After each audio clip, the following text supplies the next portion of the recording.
زمان كان ديور النشر والطباعة هي المحطة الرئيسية والمنصة الأم لنشر الطباعة والثقافة وكل حاجة موجودة عن الكتاب. بعد ظهور التلفزيون بعدها ب50 و60 سنة، بعد كده الفضائيات، بعد كده السوشيال ميديا، طغى الموضوع ده كله على الحاجات دي كلها وكادت أن تختفي. ده اللي هنتابعه مع بعض النهاردة وحدث في مصر.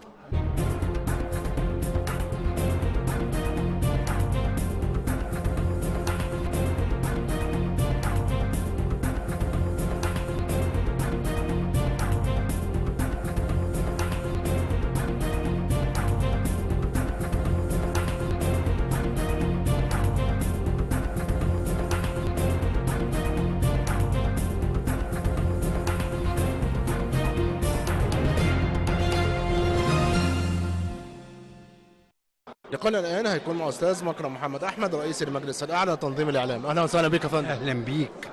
مكرم بيه، عايزين نعرف اهميه ديور النشر في نشر التوعيه والثقافه وسط جموع الناس في بلدنا. يعني لما تتكلم طبعا عن لما تكون دار واعيه برسالتها في المجتمع بيبقى ادائها شيء مهم جدا للتقدم المجتمع. دار زي دار الهلال بقى لها 115 سنه تدعو الى تعليم الفتاه، تدعو الى انشاء جامعات، تدعو الى مقاومه الارهاب، تدعو الى الاخذ بالاساليب العلميه.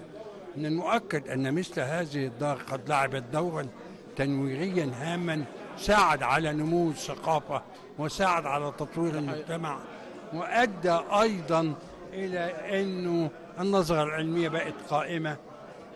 شوف آلاف من الكتاب والمثقفين والمتعلمين والعلماء تتابعوا على هذه الدار لأكثر من 115 عام، وفي كل مرة تزيد جرعة التنوير وتزيد جرأة التعامل مع مشاكل هذا البلد، إلى أن كانت في فترة من الفترات المهمة هي المؤسسة الوحيدة التي تقف بصلابة ضد الإرهاب. استاذ مكرم، دايما معروف عن ديور النشر قديما زي الدار اللي احنا فيها ان هي سبقت حتى الاعلام، سبقت التلفزيونات، سبقت الفضائيات، سبقت كل حاجه، وتعتبر مناره لنشر العلوم زي ما سيادتك تفضلت عن طريق كتابها والكلام ده كله. دورهم ايه دلوقتي؟ هل بنفس القوه ولا تم تحييده بسبب الفضائيات او التلفزيون؟ انا اعتقد برضو ان هذه الاجيال الجديده لها قدره على متابعه نفس النشاط بنفس الحماس.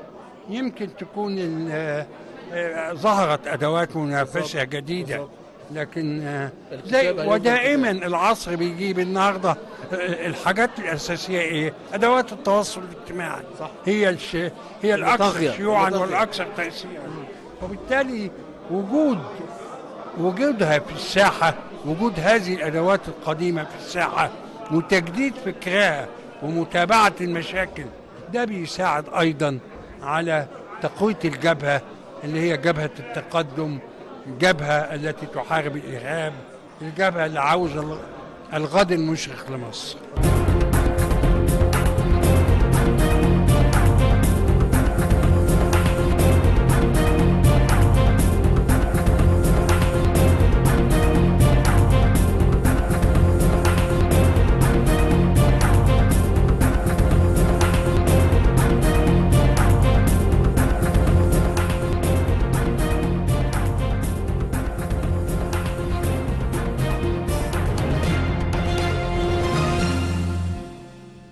نتشرف بلقائنا الان مع الاستاذ جمال الشاعر الاعلامي الكبير والغني عن التعريف. اهلا وسهلا بك. اهلا بيك. اهلا وسهلا. استاذ جمال، سؤال جوهري جدا وحضرتك علمته لنا قبل كده.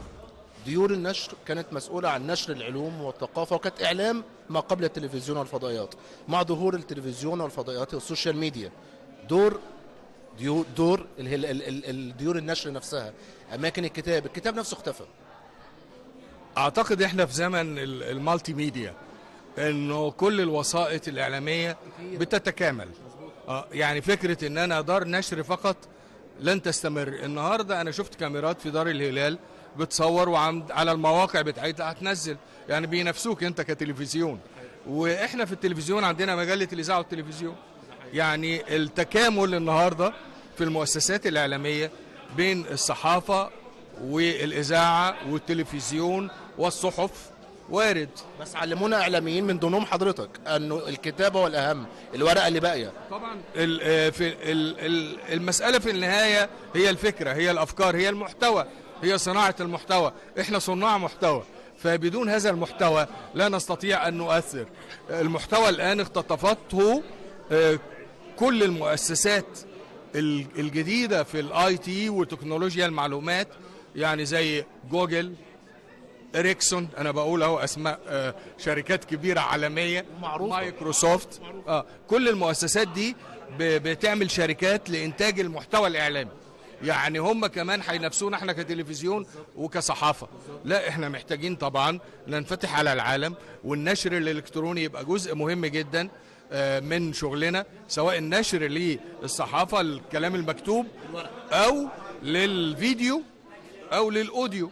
كلمة الانفتاح اللي حضرتك قلتها اللي هو عدم رفض التطور، ما هو ما نفضلش قافشين على موقفنا. شعار، انا عندي شعار وكاتبه في قصيده اسمه تجدد او تبدد، فان المجد يكره من تجمد. لا يطور لا ينتهي. على طول كده، هي النظريه معروفه. في الجيل الجديد دايما تفكيرهم عن ديور النشر بشكل عام هي مجرد آلة طباعة للورق لا غير، ليست أداة لنشر العلم. أنا بقول على الجيل الجديد مش أجيالكم. مجرد أداة لنشر بس الورقة أو المعلومة. بقوا واخدين السوشيال ميديا أو التلفزيون هو المركز الرئيسي للمعلومة. اعتقد انها منصات للتنوير. اي مؤسسه زي دار العلميه 25 سنه، ده تاريخ من التنوير. يعني كل الكتاب والمفكرين والصحفيين الكبار والسياسيين يعني تم صناعتهم او شارك في صناعتهم مؤسسه زي دار الهلال وزي الاهرام وزي الاخبار وزي ماسبيرو. فدي القوه الناعمه لمصر اذا كنا يعني عاوزين قوة التفكير. القوه الناعمه اللي هي الثقافه. انه جوزيف ني اللي هو مؤلف كتاب القوة الناعمة ذا سوفت باور بيقول انه ليه انا اروح احارب بالجيوش وادفع مليارات طالما انا اقدر اخدها بالثقافة بالحدائق بالعقل. قال اللي هو الاعلام ايام هتلر، اديني اعلام احكم بيه الشعب كله. فانت في الثقافة القوى الناعمة بتمثل فيها الصحافة، الجامعة، الإذاعة، التلفزيون، السوشيال ميديا. ده جزء من التكوين. دور الشباب حضرتك شايفه مهم الايام دي، لان الشباب بيبقى في منهم حسن ومهمش وفي منهم بيحس ان هو رئيسي، زي دعوه الرئيس عبد الفتاح السيسي لتعميم دور الشباب. الشباب خايف بدون اسباب واضحه. طبعا انا فاهم تماما ان الصدام كله هيبقى في المشاكل اللي هو الخروج على القانون في مسائل المظاهرات السياسيه، انما ما عدا ذلك انت خايف ليه؟ يعني انت خايف ليه؟ وبعدين يعني انا مش عاوز اقول مثل صعب شويه، بس يعني يقول لك ايه هيسخط هيبقى ايه يعني. بس طيب الناس دلوقتي كتير في الحد الادنى للحياه. انا دلوقتي طالع من الجامعه لا عندي وظيفه ولا دخل ولا فلوس ولا بيت طيب مغامر. ان المغامره كل الناس الكبار في العالم اللي عملوا الفيسبوك وعملوا الواتساب. مغامره في الصحه يا استاذ جمال، انا حضرتك بالذات الناس بتاخد منك الكلام مباشر. لا انا كلامي واضح. مغامره في الابداع، في الاختراع، في الابتكار اللي عمل الفيسبوك. يعني مارك زوكربيرج ده ولا غيره ولا مارك زوكربيرج. الاسماء دي كلها ما هي شباب قعدوا يتشقلبوا ويكحرطوا لغايه لما عملوا الشباب بالظبط. فاحنا بالظبط كده. فاحنا عايزين انه انت ما تخافش، انت حاول بس ايه تعرف انه اعظم انجازاتك ذاتك. ان انت تحارب وتنتصر رغم انهزاماتك، ان طول الوقت تقدر تنجح. انما ما تصدرش لنفسك الكآبة والاحباط وهيحاربوني وهيقبضوا عليا وهيضايقوني. ليه هيضايقك ليه؟ لا، انت اللي طالما بتشتغل كويس وفي اطار القانون اللي بيحكمنا جميعا هننجح كلنا، حتى وان كان لك رأي سياسي مخالف. طالما بتعبر عنه بالآليات الطبيعية مش هيحصل حاجة. فاحنا محتاجين ده كويس الفترة دي، ان الجيل الشباب بدون الشباب لن تقوم قائمة لهذا البلد يعني. قولا واحدا.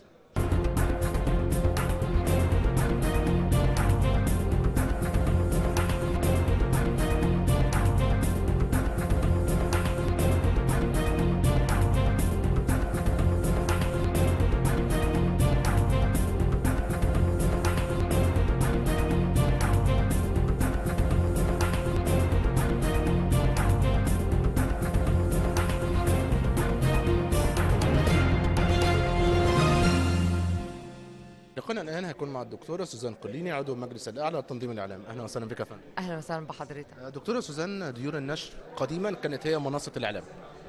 دلوقتي مش دلوقتي، من 30 40 سنه مع ظهور بقى التلفزيونات وبعد كده الفضائيات بعد كده السوشيال ميديا اخر 7 8 سنين تحولت الفكره بالنسبه للشباب ديور النشر الى آلة طباعه ورقيه.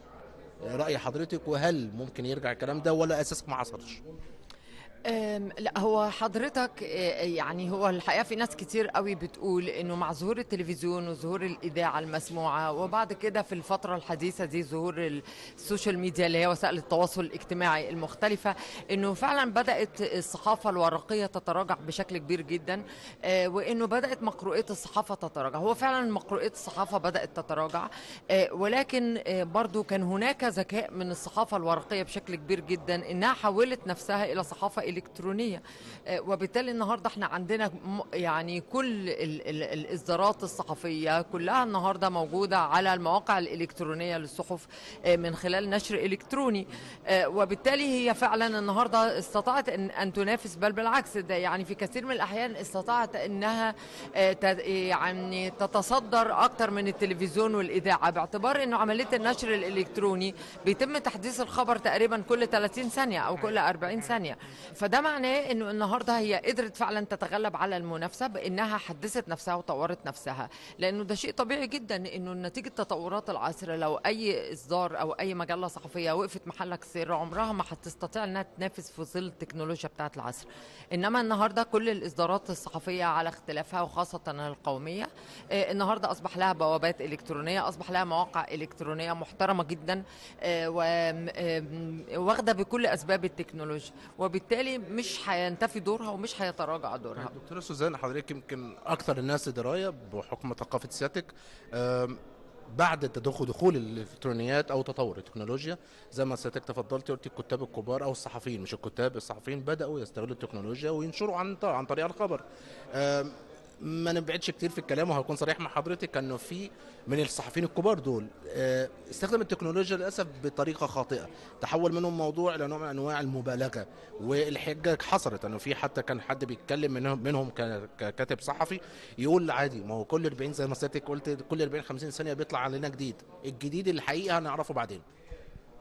والله حضرتك يعني انا عايزه اقول لك حاجه. اولا خلينا نتفق انه لا رد فيما حققته التكنولوجيا من تقدم، بمعنى ان التكنولوجيا كل يوم بتتطور، وانه لازم جميع وسائل الاعلام على اختلافها لو ما اخذتش باسباب التكنولوجيا وتطورها ما فيش شك انها هتتراجع ويمكن تتلاشى خالص، يعني ما تبقاش موجوده. النهارده طبعا نقدر نقول انه في استخدامات للتكنولوجيا سواء بشكل احترافي من خلال المواقع الالكترونيه المؤسسات الصحفية، ولكن هناك أيضا أشكال أخرى غير احترافية اللي هي بتتم من خلال وسائل التواصل الاجتماعي المختلفة. ما نقدرش نحكم على الوسائل غير الاحترافية لأنه معظمها بيتم بشكل غير مهني، إنما الشكل المهني هو الوسائل الإلكترونية، وبالتالي ما نقدرش نقارن وسيلة غير احترافية وغير مهنية بوسيلة احترافية وسيلة مهنية. الوسائل التواصل الشخصي هي وسائل خاصة، دي أفرزت لنا ما يسمى بالمواطن الصحفي، ودي الحقيقة يعني أكبر كارثة بيشهدها الإعلام المصري حاليا هي حتة المواطن الصحفي، لأنه الحقيقة المواطن النهاردة معاه آلة في جيبه بسيطة جدا، بيصور وبيسجل وبيمنتج وبيكتب أخبار وبيساها في نفس الوقت، وده الحقيقة أدى إلى كثير من الشائعات وكثير من الأخبار المغلوطة، وكمان أدى إلى تسطيح الثقافة بشكل كبير جدا، ودي الحقيقة مشكلة كبيرة. عشان كده كعضو مجلس تنظيم إعلام شايفة ده حضرتك ده ممكن يتم السيطرة؟ برافو حضرتك، زي ما حضرتك قلتي انه مواطن حاسس انه بقى خلاص صحفي او اعلامي ايا كان هو مين، بصورة بكادر فيديو صغير حسب ما عايز يعمل الكادر او تركيب الكادر نفسه ويروح منزل الخبر مشاع. وطبعا زي ما سيادتك عارفة الكليك شير ده ما فيش اسرع منه حاليا على الفيسبوك. طبعا شايفة كعضو مجلس تنظيم إعلام ممكن السيطرة على الكلام ده ازاي؟ بص حضرتك، هو طبعا فيما يتعلق بوسائل التواصل الاجتماعي صعب جدا السيطرة عليها النهاردة، لأنه دي عملية البث وعملية ده، يعني يصعب جدا إن حضرتك تقدر تقول إنك تعمل عليها كنترول أو تعمل عليها سيطرة. إنما السيطرة الحقيقية تأتي من خلال توعية المواطن، إزاي ينتقي الحاجة اللي يتعرض ليها، وإزاي يبقى عنده القدرة إنه يميز بين الكلام الحقيقي والكلام المدسوس والكلام اللي هو جاي مش من مصدر موثوق فيه. هنا بقى ده دور المؤسسات الإعلامية، إنها لازم تلعب الدور ده في توعية المواطن، إزاي يبقى مواطن واعي في التعامل مع وسائل الإعلام المختلفة بما فيها وسائل التواصل الاجتماعي.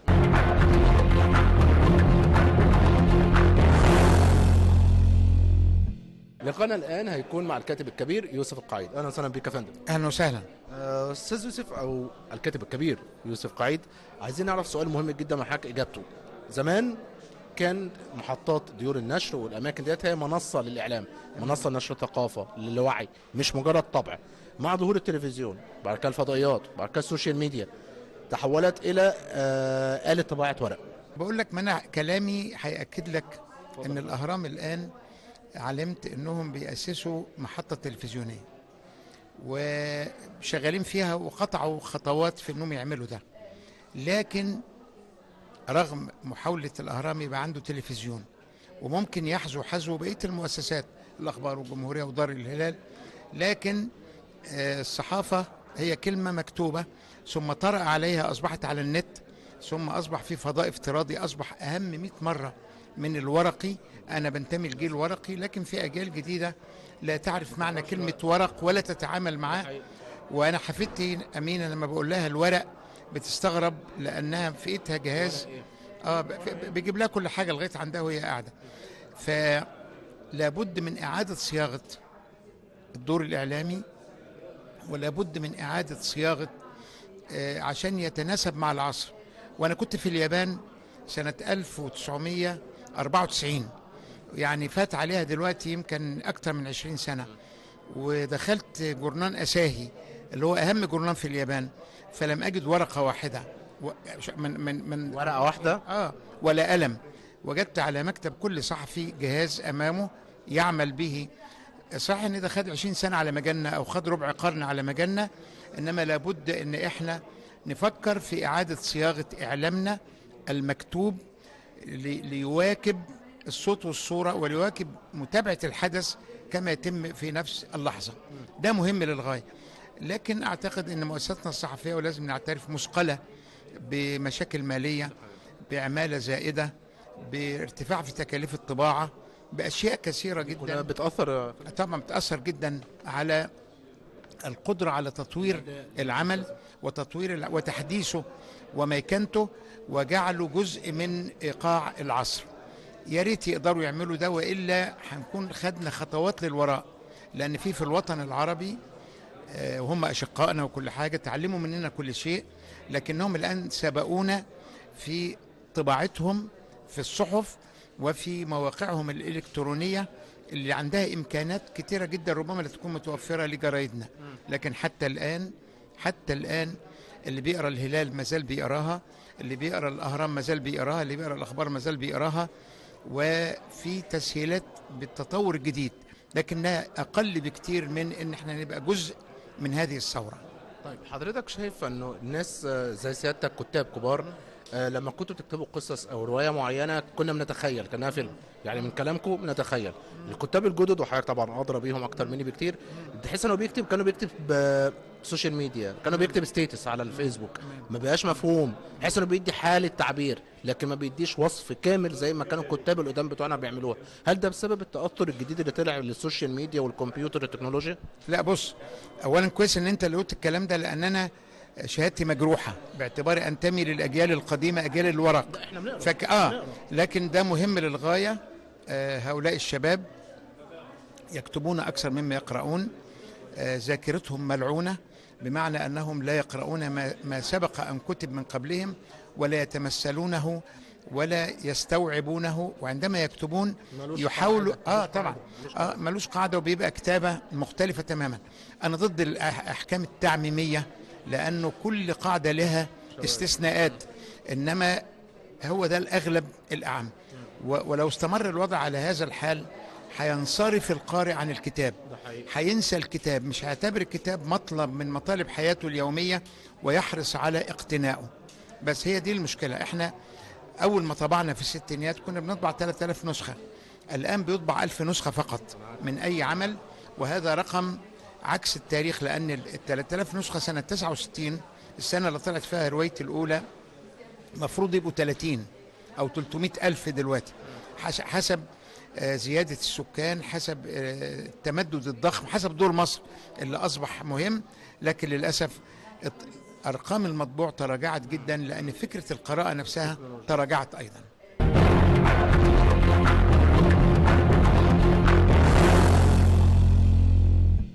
تابعنا مع بعض النهارده في برنامجنا ديور النشر ازاي الدور اتاثر بيها بسبب التلفزيونات والفضائيات والضعف اللي وصلت له، وكمان شفنا نيتهم كيفيه التطوير ومواكبه الاحداث. خلصت معاكم برنامجكم النهارده وحدث في مصر.